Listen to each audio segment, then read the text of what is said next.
Good morning, Spartans. Welcome back to our weekly update of what's happening on the Hill. Make sure to stop by today at the Carnival of Dreams show in the auditorium presented by Theater and Drama Kids. Here's a short commercial. Mr. Gonzalez's theater class will be hosting their spring show, The Carnival of Dreams, on March 28th at 5:30 p.m. in the auditorium. The show will be about 90 minutes of scenes from many different movies like Wizard of Oz, Tangled, Anastasia, and more. Entry will be free, but seats will be limited, so get here early for a guaranteed spot. This will be one of the last shows this year, and they have been practicing since our return to school from winter break. They hope to see you in the audience. As April approaches, Girls League is preparing for their Sadie Talk and Sands in a tradition that dates back all the way to 1937. Keeping up with the tradition, they have been painting posters to decorate the inside of the quad and make it beautiful. As the dance gets closer, Girls League will begin to sell tickets for the dance this week for $15 and $10 with the USB card. The price will increase by $5 to $20 and $15 with the USB card after spring break.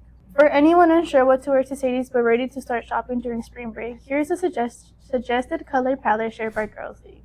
Remember, if you're taking a guest who's a non-sure student to Sadie's, make sure to fill out and sign a guest pass by one of our administrators before purchasing the ticket. The guest pass can be picked up in the front of the student store or in room A4. Guests must be in high school or no older than 20 years of age. Students must be cleared ahead of time to purchase grad bash and prom tickets. Senior clearance began this week. Make sure that if you did not get a chance to get cleared today, please do when we return to spring break on April 8th. Stop by during lunch or nutrition outside of Mr. McKernan's office in the administration building. If you have not cleared your fine in the library, please don't bother standing in line. That must be done first. Seniors are getting ready for the end of the year activities. The first one coming up is Grad Bash at Universal Studios. Activities Director Claudia Monreal explains what is needed to attend. So in order to be able to buy a ticket, you have to have been cleared from the administration office, which you can stop by now and basically any time during the lunch and nutrition. So you have to have turned in any past due items like your textbooks from previous years, or maybe you borrowed a Chromebook. You are not turning in any of your items that are checked out for you for this year. And you have to be in good standing as well. She also explains that seniors should be excited for Grad Bash to be at Universal Studios, since they always go above and beyond for these events.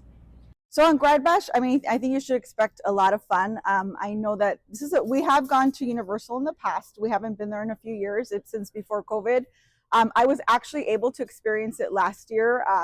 And having gone to Six Flags several times and then going to Universal last year to kind of check it out, I actually was really impressed by Universal Grad Bash because they actually go like above and beyond. They make the evening so much fun. I know that some kids are like, well, Universal doesn't have a lot of rides, a lot of fun rides, but I feel like Universal makes it up in so many ways by doing so many fun activities. So it's just having fun, dancing, trying new things. They have like silent disco, all these fun activities, and I think it's just a time to make more memories with your friends, before you graduate.